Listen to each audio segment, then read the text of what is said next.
been doing the country. You started with Jaipur and then Chennai and now Calicut. You've spoken a lot about the book at various venues and to various people. And to those who haven't read it as yet, I know you're going to buy your copies today. I just want to tell you very briefly about it.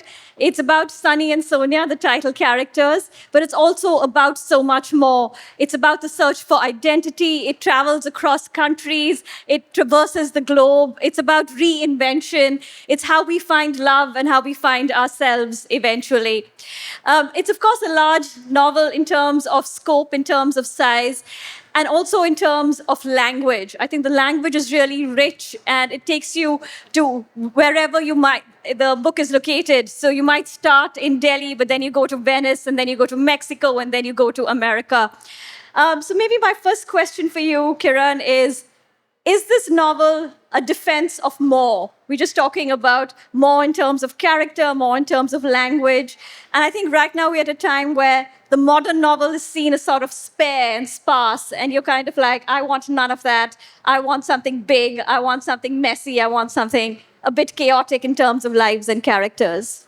Well, when I look out upon the scene, I think perhaps which is maybe messy and chaotic and more and wonderful. Looking out at all of you and the KLF festival, maybe I made the right decision. I don't know. Because it is true. And by the way, I'm so happy to be here. Very honored to be with all of you here. And very grateful because I can see that what is actually making this festival work seamlessly are all the volunteers. So very grateful to all of them. So at first maybe, let me think about the origin of this book was perhaps all the time, a long ago time, when I was a foreign student in the United States in a tiny college, just a few hundred students in very snowy, very cold northern landscape of Vermont, state of Vermont. And it was perhaps the first time that I was, was completely alone during winter breaks, summer breaks, my first experience of being physically alone. And that perhaps is the biggest difference between life in India and life in the Western world, that you are starkly by yourself. And so the experience of physical loneliness, but also my first experience of artistic loneliness, like beautiful artistic loneliness of beginning to write. I wrote my first stories at that time, of reading very deeply, reading stories like Anna Karenina. I'm going back to the big and messy. But also sparse stories like Milan Kundera, reading Japanese authors like Kawabata, stories like that. And I think deciding that one day, hoping one day to put a book on the shelf alongside those books, by which I mean perhaps it is a great challenge for an author to write a love story. It's difficult if you consider yourself a literary author, but I decided to do that after writing a very political book with my last book. And then thinking about Sonia and Sunny, I realized, and thinking of their relationship, while writing this book, I realized that if you're writing an Indian love story, you really cannot leave out the larger landscape, because Sunny and Sonia's story was never really their own. It was shaped and formed by family stories, grandparent stories, parent stories, the stories of friends. I couldn't leave out grandparents. Which Indian love story can leave out aunties and uncles and their comments? And when I'm reading a story set in the Western world, a Western story, for example, just casting out for an example, Elena Ferrante, Days of Abandonment. And I read the book, and I thought this is a fantastic, deep story of a woman who goes quite mad at the time of a divorce. And yet, I couldn't understand where the other characters were. Like, where's this woman's parents? Where are her aunts and uncles? There's nobody around? Because in India, I think even when there's an absence of family and there's a fractured family, the absence is still a huge presence.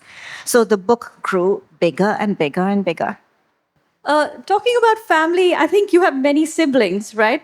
As a big family, when was your first experience of loneliness? You mentioned the university, but I also want to unpack the idea a little bit about the difference between physical loneliness and artistic loneliness.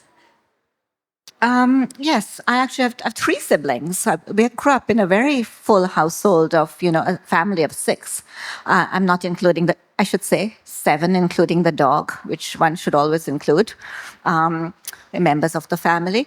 But, Nandini, I think I realized when I was thinking of artistic loneliness, which is essential. If you want to be an artist, you are lonely. You seek it out. Perhaps you are lonely to begin with. You long for the bookshelf, even when you are in a busy world. But I think I realized at one point with a love story that was traversing going back into history as well as across several geographies, that I could use this landscape to talk about different kinds of loneliness, besides the two that we have mentioned, and to think about the divides that anyone out in the big world, anyone traveling out in the big world, anyone in the Indian diaspora, any one of us who's making a journey. We all have to overcome these huge divides of race, gender, class, or caste in an Indian landscape.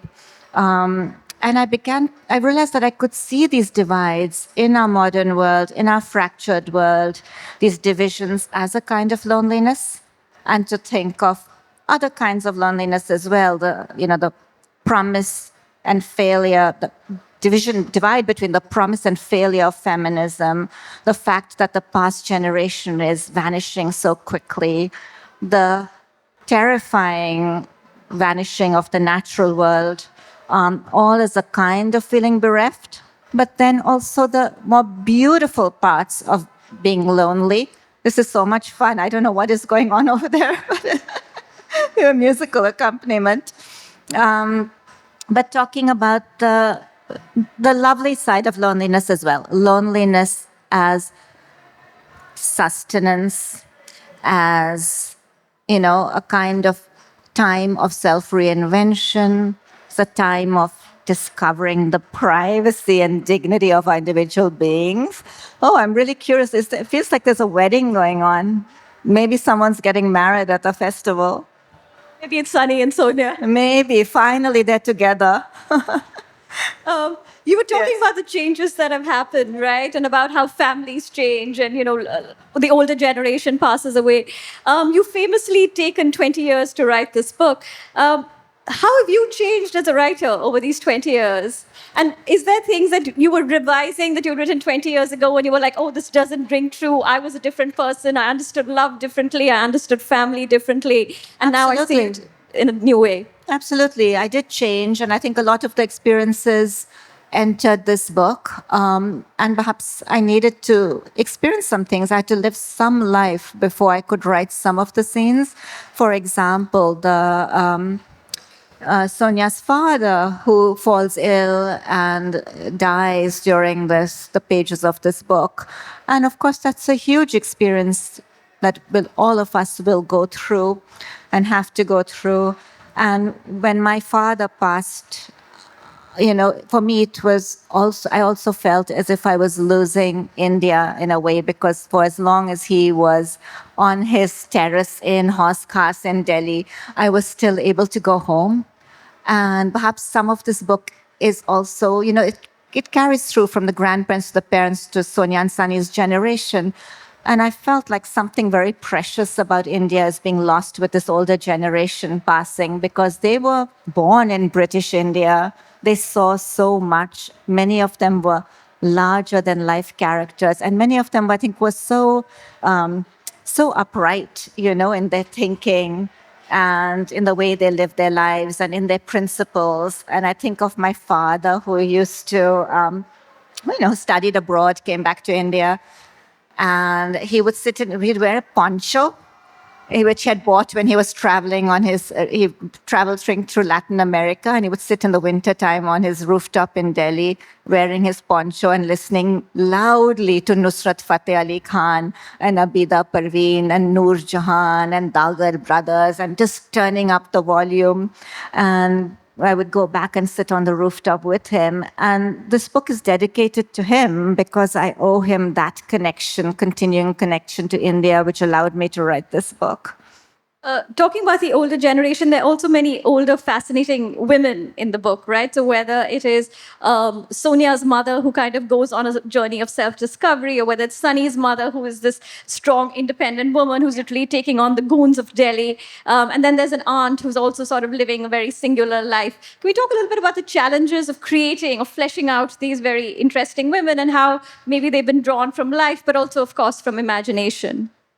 Yes, both. I sort of was going back to aunts. I think we all have an aunt who somehow was on the wrong side of luck, who ended up living a difficult life. There's a character in this book that's based on my aunt. My father was from it's a Gujarati family, but they lived in Allahabad.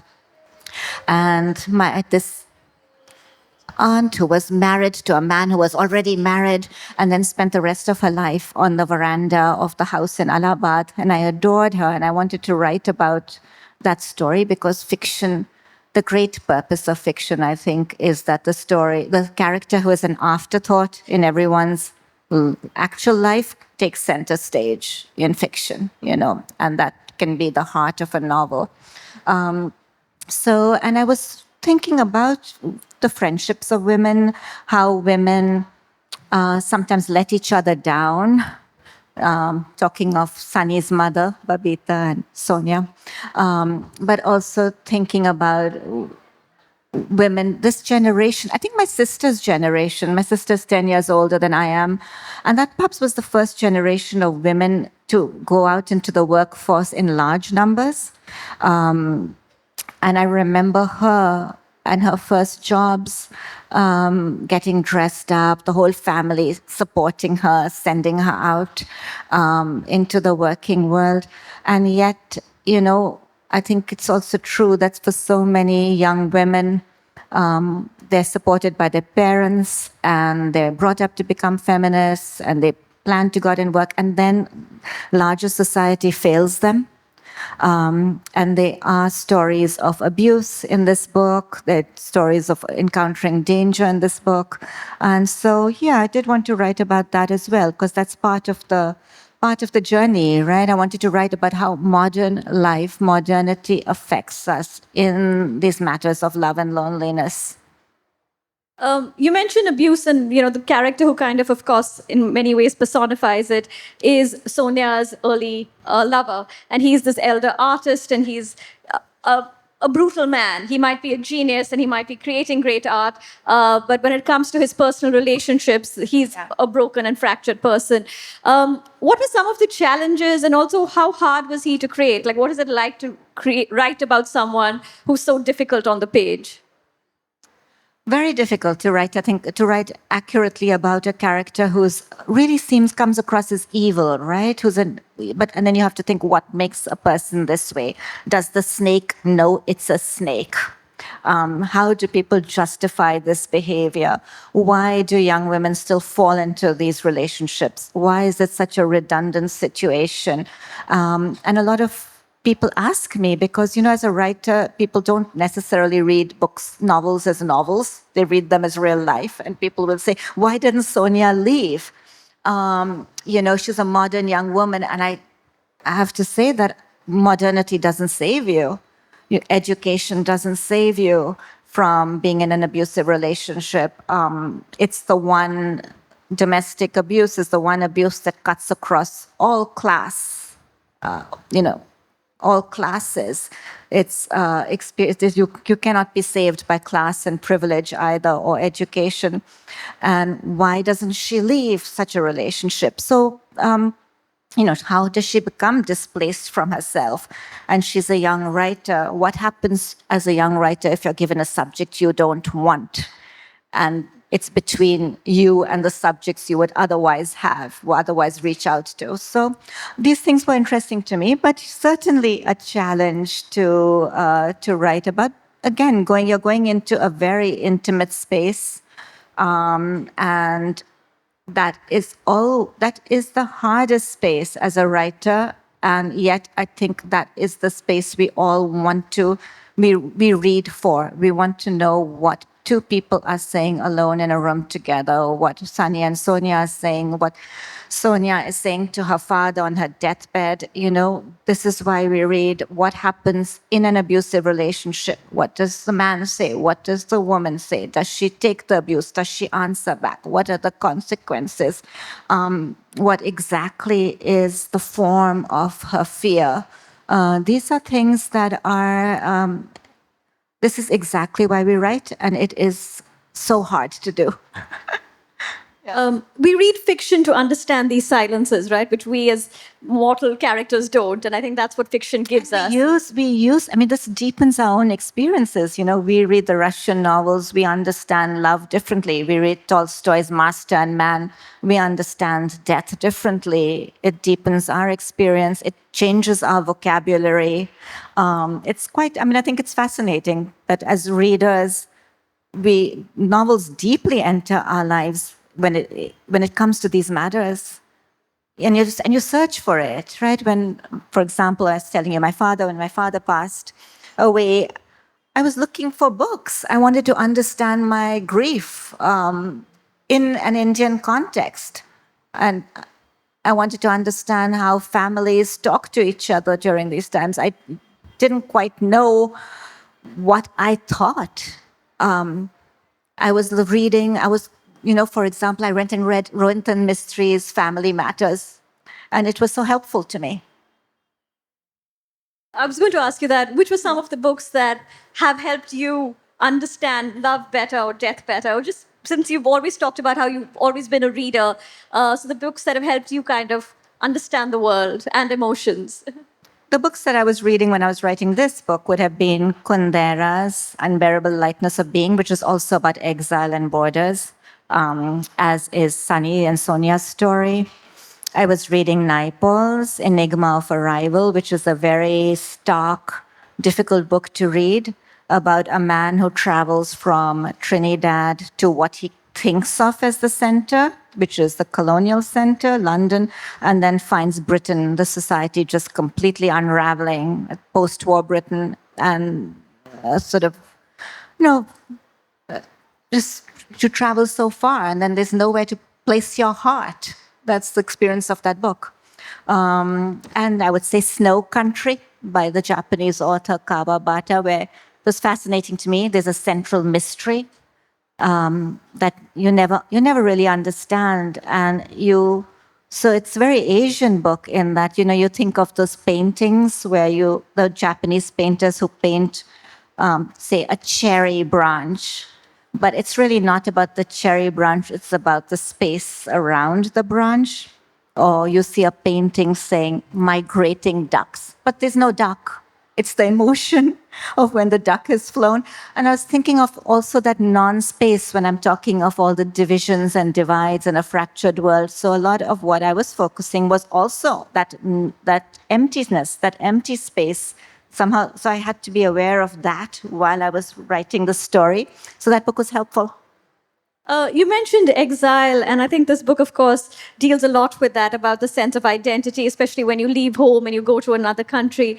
And whether it's through the character of Sunny or even what their parents think about it. And you have this term, inherited racial rage. And I want to talk a little bit about that. And also, I think at some point, Sunny's mother says that to be patriotic is to become American, right? Like when you are an Indian. So just these ideas of patriotism and nationality, and also inherited racial rage. But I think it's a very interesting term. Sunny is a young journalist, but he has been brought up in a very westernized, very anglicized family. And he's sort of been brought up to leave. He's been brought up to immigrate, to go to college abroad and to stay abroad. And I think a lot of immigration in this class, in this group of people, which nobody talks about, it's such a taboo, is that they're really, that there's a demand towards whiteness, right? That you just progress and into the white world and you belong, you somehow reach, that is the goal, to reach that world. And Sunny does, in that he has a relationship with an American woman, and he is proud of having achieved that, right? He likes the image of himself and this woman in the mirror. And then he's so ashamed of being proud to have achieved that, that he begins to undo that image and break that relationship very deliberately. And he finds himself outraged by this huge power divide between India and the United States and the Western world and the Eastern world and the rich world and the poor world.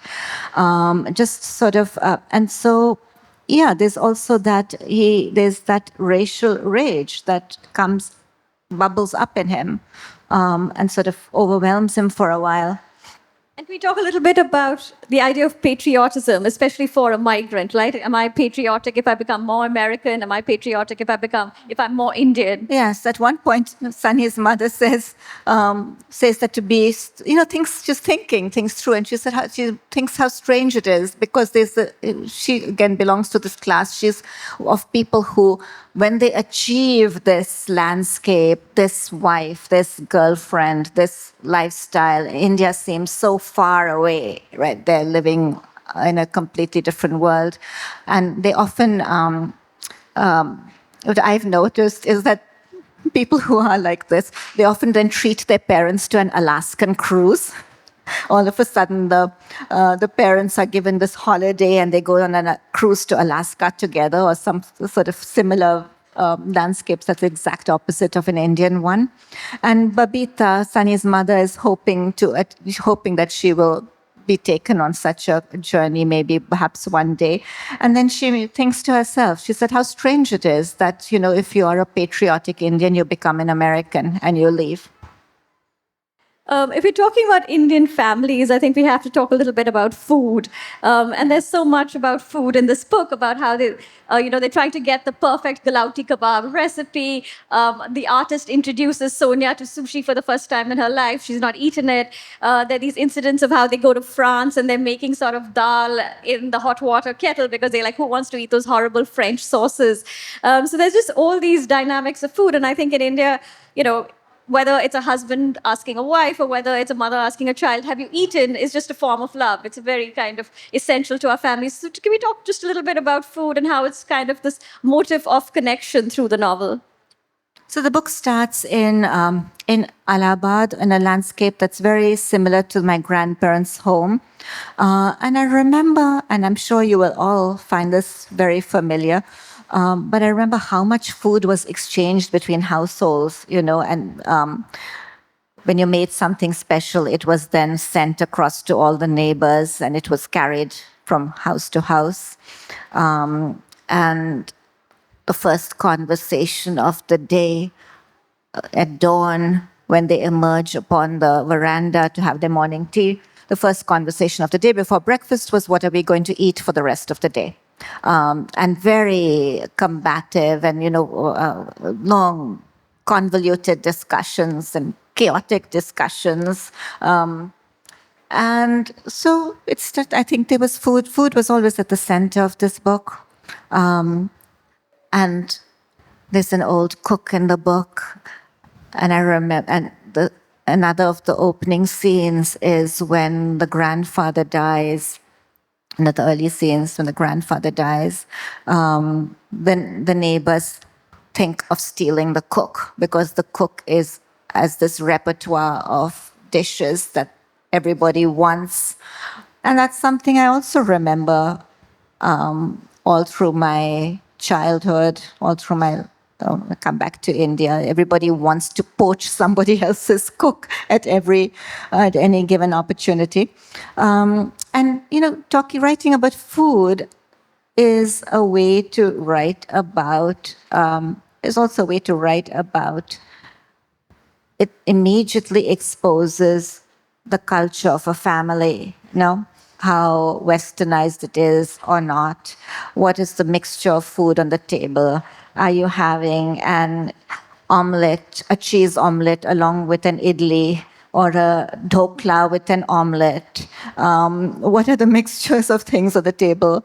How are the children being brought up? And also table manners, exactly how people eat. It immediately reveals your background. It reveals class. It reveals so much, your culture of a family. And also the bewilderment of traveling abroad, and there was a passage that I took out about Sunny being just furious at having to eat plain cheese pizza and like not understanding how this could be considered, something you would want to eat. So it was a way for me to travel in many different directions. Yeah. You mentioned you took out something about a cheese pizza, and that's something I want to ask you because, if I'm not mistaken, the original size of this novel was much, much bigger. So, what were the challenges of culling it? And is what you've removed still there somewhere on your desktop? Do you sometimes think about it?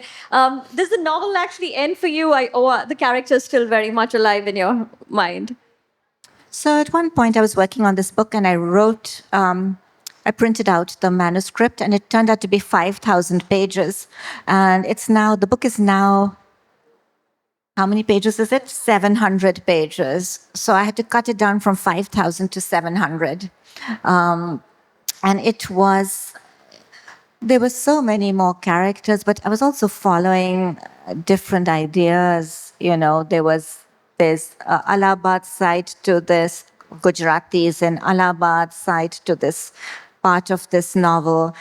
There's a very brief mention of Sonia's mother's side, which is half German and half Indian, which is similar to my mother.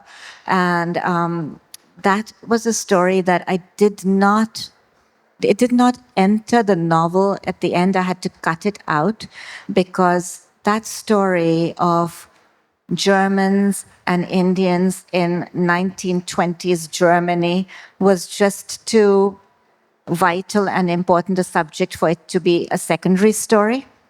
It was just so that is something I think I would like to write about in the future, talking about the rise of nationalism all over the world, to go back to see it in a historical perspective.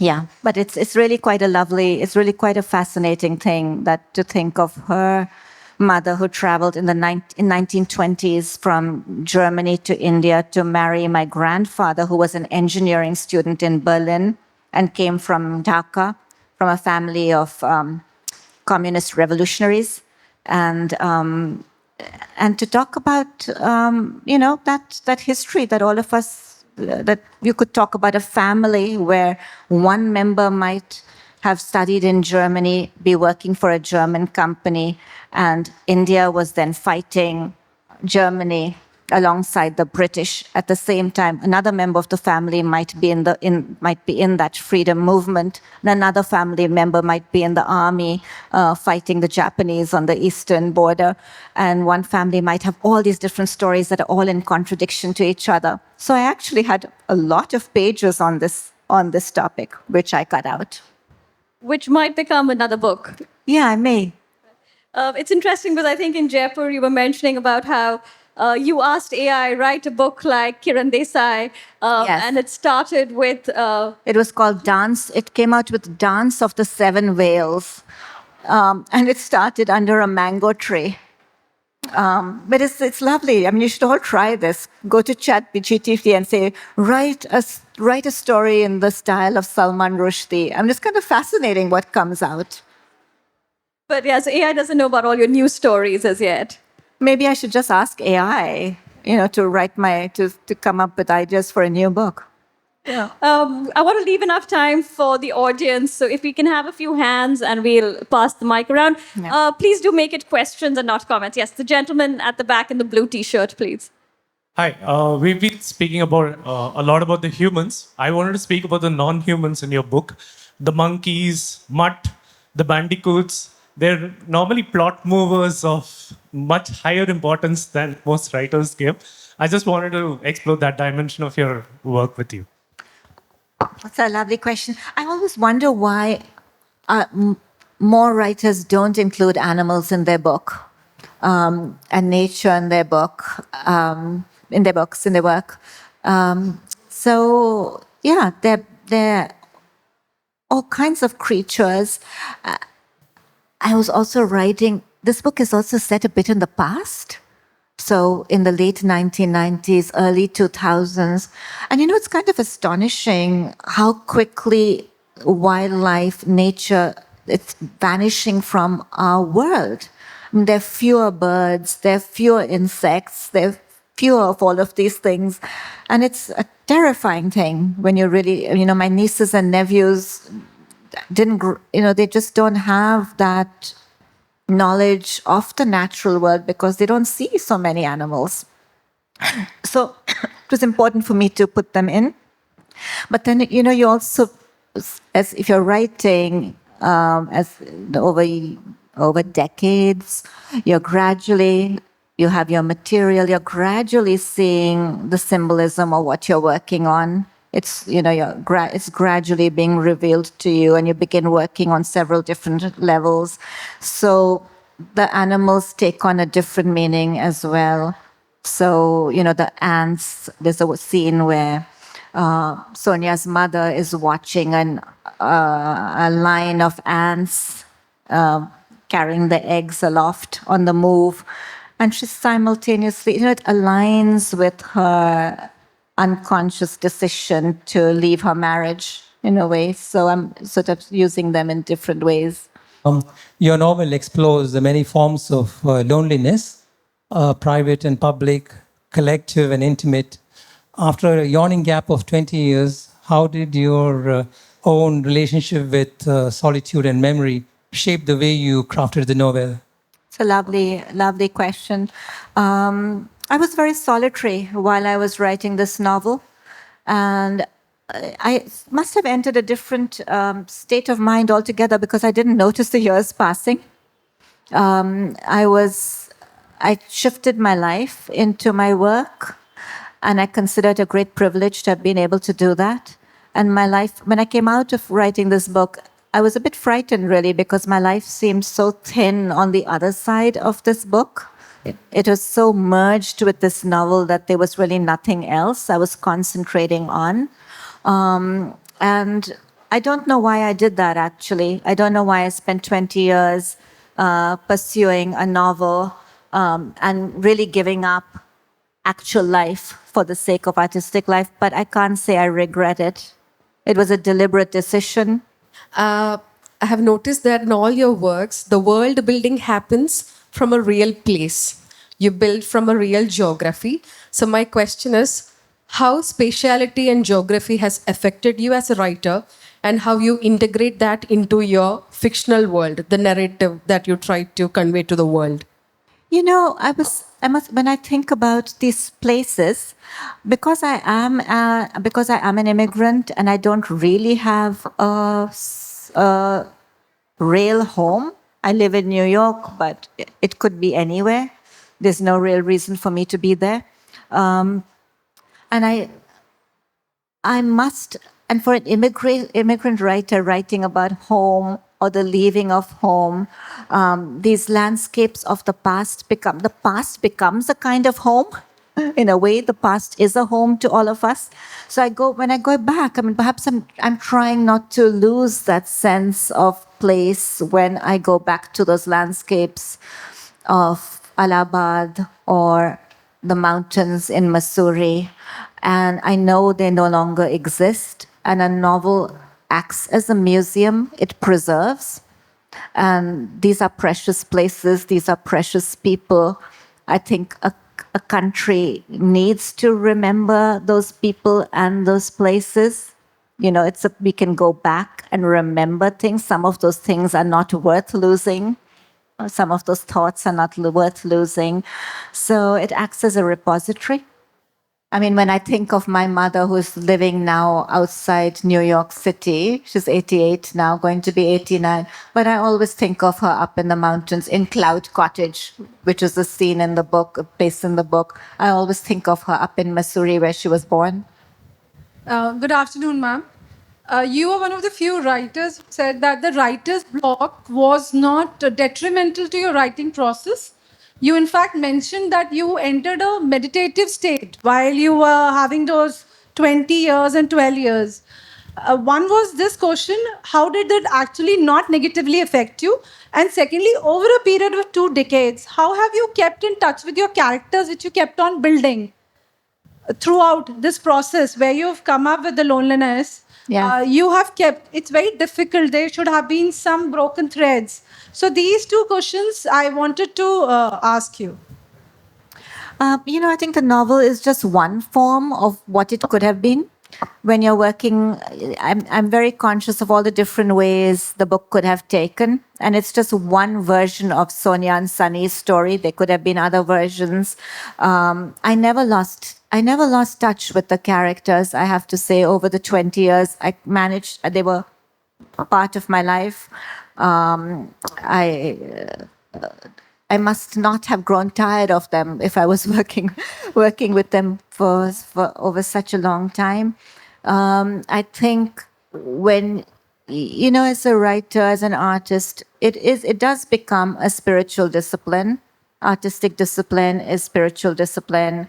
Patience becomes a very important virtue.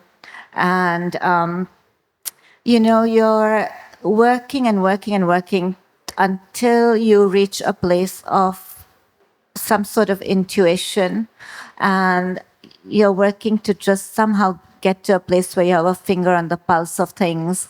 And you see this with writers, very dedicated authors who have worked over years. They sometimes anticipate what is going to happen.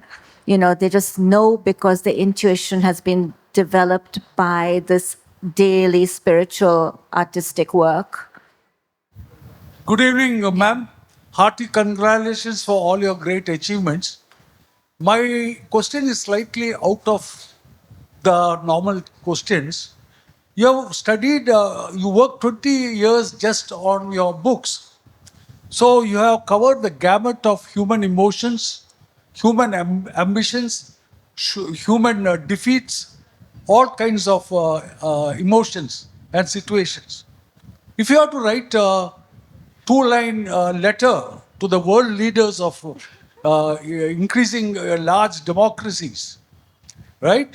What will your single line or 2-line message will be based on your experience of 20 Wow, years? what a question. What a question. I'm glad you're digging into politics, which is something I think novelists should not shy away from. If politics meddles with us, as Joseph Brodsky, the great poet, said, we have the right to meddle with politics too. I think as a writer, this is what I would say. I mean, we could whittle it down into 2 lines together. But what I would say is that as a writer, what you are doing, as a novelist, what you're doing, one, you realize history is always someone's story, and it may be in contradiction to the national and historical narrative. And what you are searching for is the single lonely story. You are looking for one story in the ocean of stories. You are looking for that one perspective on the whole. And a writer is therefore always on the side of the minority. And I would say that any society that does not cherish its minorities does not deserve to exist.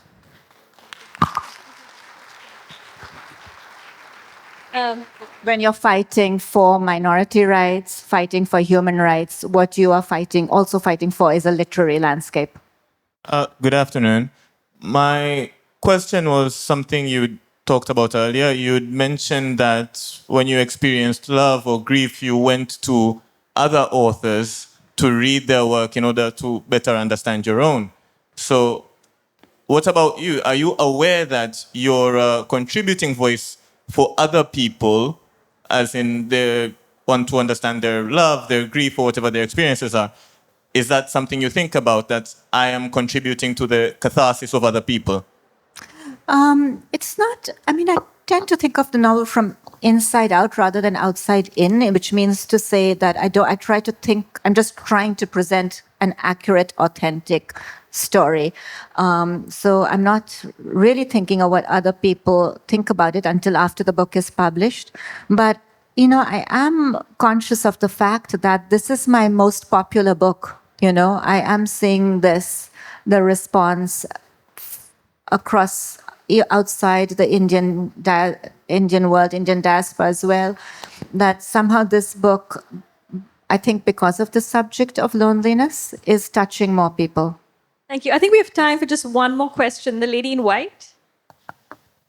It's also perhaps it's just because it is a long, it's also a very old-fashioned love story. It is also, on the surface, it is a long, unresolved love story, but it in the modern world, in the cosmopolitan world, but in many ways it's old-fashioned. It's a will they, won't they. There are obstacles between Sonia and Sunny, so perhaps that's also a reason. But I think the loneliness question is touching a lot of people. Hello, my name is Atitul Mati Nasser and I'm 14 years old. My question is that in your session, Ms. Kiran Desai, you mentioned both about artistic loneliness and loneliness. What definition do you think separates them both? Is there anything separating both of these entities? Artistic loneliness and Loneliness. physical loneliness. Artistic loneliness. We can also talk about loneliness and solitude, no? And solitude has a slightly different connotation, and that perhaps is essential for artistic life, to be solitary, which can, it's also, it shades into different emotions. Sometimes it's loneliness, sometimes it's extreme peace, sometimes it's the absence of fear. It can be all manner of things, and as in some countries, it's the same word. Like in Spanish, it's soledad, and soledad is also a woman's name, and it means sort of self-reliance and strength. And so, the physical loneliness can shade into the artistic loneliness. It's true, but I do feel like you have to be somewhat lonely to be an artist. Thank you. Do you see yourself as Soledad? I love the Spanish translation of the title, which is La Soledad de Sonia y Sunny. But I don't know if I see myself as Soledad, but I do see myself as someone who has experienced very different forms of loneliness, some quite exquisite and some very difficult. Thank you so much. Thank you all for being here. Kiran's book is available at the bookshop. Please so much. buy it. And thank you, KLF.